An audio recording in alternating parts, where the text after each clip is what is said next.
Do you still feel desire, even after 65, and wonder, is this wrong before God? Many Christians think that aging erases desire, but it remains there. Today, I will show you what God really expects from you when the desire doesn't go away. Desire does not disappear with age. And do you know why? Because it was created by God. From the beginning, when the Lord formed man and woman, He said, "It is not good for the man to be alone." God made us with body, soul, and spirit, and each part has its feelings, its wills, its impulses. The problem was never desire itself, but what we do with it. Many Christians, as they age, feel ashamed to admit that they still want to touch, to be touched, to feel affection and even attraction. But the fact is that growing older does not mean ceasing to be human. You may have more wrinkles, white hair, and even physical limitations, but the heart still feels, still desires, still seeks connection. And this is not a sin. Sin only begins when desire becomes the master of your will and not a servant of God. The Bible never condemned desire, it teaches us to direct it. In Galatians 5 verse 16, Paul says, "Walk by the Spirit, and you will not gratify the desires of the flesh." Do you see the difference? Paul does not say that desire will vanish. He says that when we walk with the Spirit, desire does not dominate. It is put in its right place, under God's direction. And here is the truth that many forget. Aging does not nullify the spiritual battle. It only changes the way it appears. Before, perhaps desire expressed itself in youth with physical intensity. Now, it manifests as neediness, loneliness, a need for affection, memories of the past. But the foundation is the same. The human heart still yearns for love and for connection. Have you ever caught yourself thinking, "Why do I feel this, even after so much time walking with God?" This is not a sign of spiritual weakness.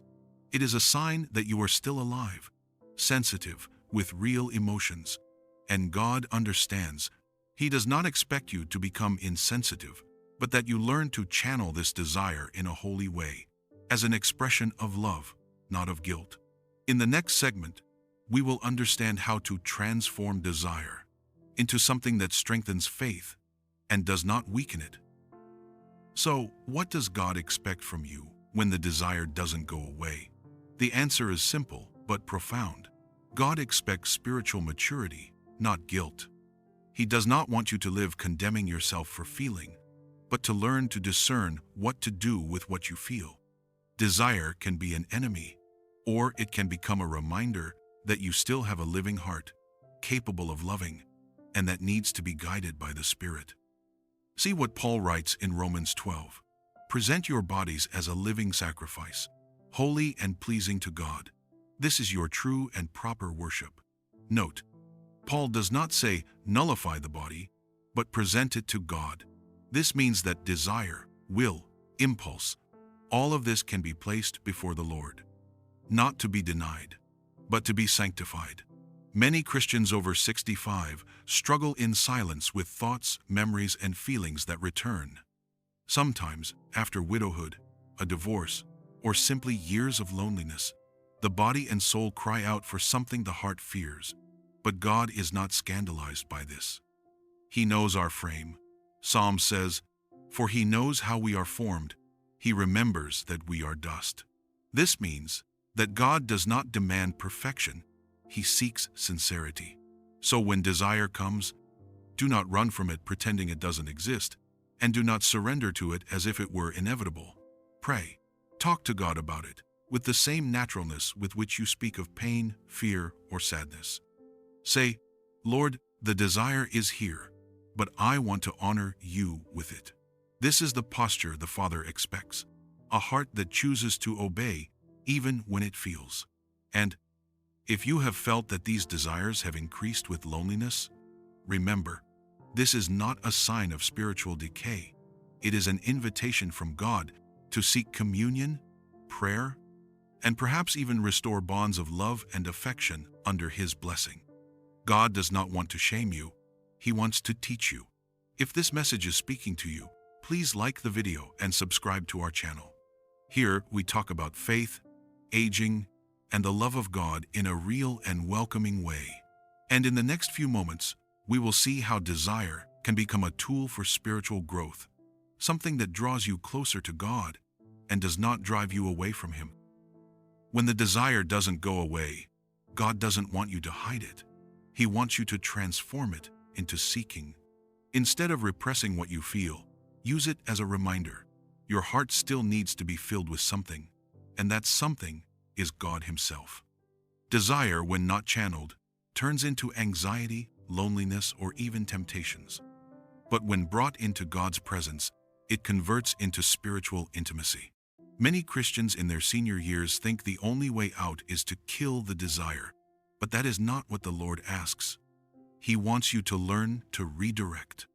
When the thought, the memory, the impulse comes, instead of blaming yourself, stop and say, "Lord, this shows that I still need your love. Fill me with your presence now." David did this. When he felt desires and falls, he did not pretend he was too holy to feel. He cried before God, asked for forgiveness, and was restored. That is why he could say in Psalm 51 verse 10, "Create in me a pure heart, O God, and renew a steadfast spirit within me." See, he did not ask God to rip out the feelings, but to purify the heart. This is the key. God does not want you to deny what you feel. He wants you to surrender what you feel. And, sometimes, the persistent desire is the reminder that there is something inside us that has not yet been completely surrendered. Perhaps an unresolved need, an old pain, an unhealed love. God can use even that to mold you. Because when you take the desire to the altar, it becomes worship. And worship is the most powerful antidote against any temptation. Have you ever thought that the same fire the enemy tries to use to distract you, God can use to draw you closer to Him? It's the same fire, only the direction changes. When the heart turns to the Creator, even desire becomes holy. And the more you seek intimacy with God, the less room is left for that which does not come from Him. In the next segment, we will talk about how to maintain this purity of heart in practice, even when living alone, feeling the weight of age and the struggles of the flesh. And you will see that it is possible to live in peace, even when desire insists on staying. Maintaining purity of heart after 65 is not about feeling nothing. It is about learning to choose well what to do with what you feel. God knows you still have a body, memories, needs, and desires.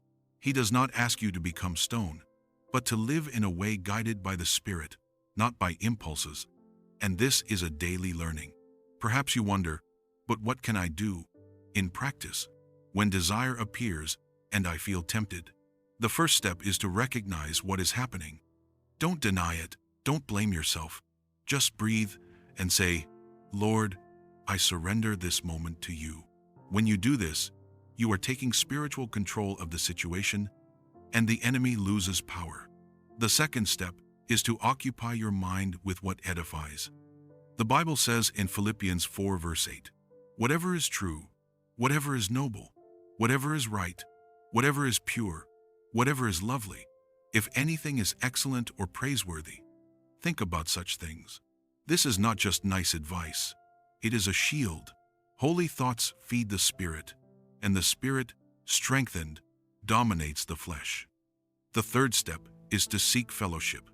Isolation is fertile ground for temptations. When you are alone, desire speaks louder, because there is no one to share the burden. Seek to be in contact with other mature Christians. Join groups, Bible studies. Talk about your struggles with someone you trust.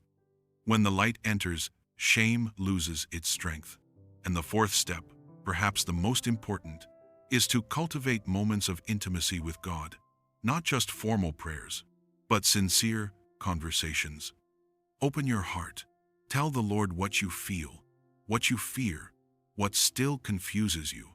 God will not push you away because of this. He will embrace you. True purity is not born from repression, but from the presence of God. And the more you know Him, the more you learn to choose what truly brings peace. Holiness in old age is not the absence of temptation, it is faithfulness even in the midst of it. And this pleases the heart of God. In the end, what the Lord expects from you is not perfection, but sincerity. He wants a willing heart that says, "Lord, I still feel, I still struggle, but I want to honor you," and that is enough for Him. So, friends in faith, we have reached the conclusion that feeling desire after 65 is not a sin, nor a reason for shame. What God expects from you is a sincere heart that surrenders every impulse, every memory, every thought to Him. Remember, holiness is not the absence of temptation, but faithfulness in the midst of it. You can still feel, but you can also honor God with every step of the heart. If this message touched you, leave your comment below. Share this video with someone who needs to hear that God understands and welcomes the heart even in old age. Don't forget to like and subscribe to the Ageless Souls channel for more real conversations about faith, aging, and the love of God. You are not alone. God is with you, guiding every desire, every memory, every moment of loneliness. May He continue to bless your journey, and we'll see you in the next video.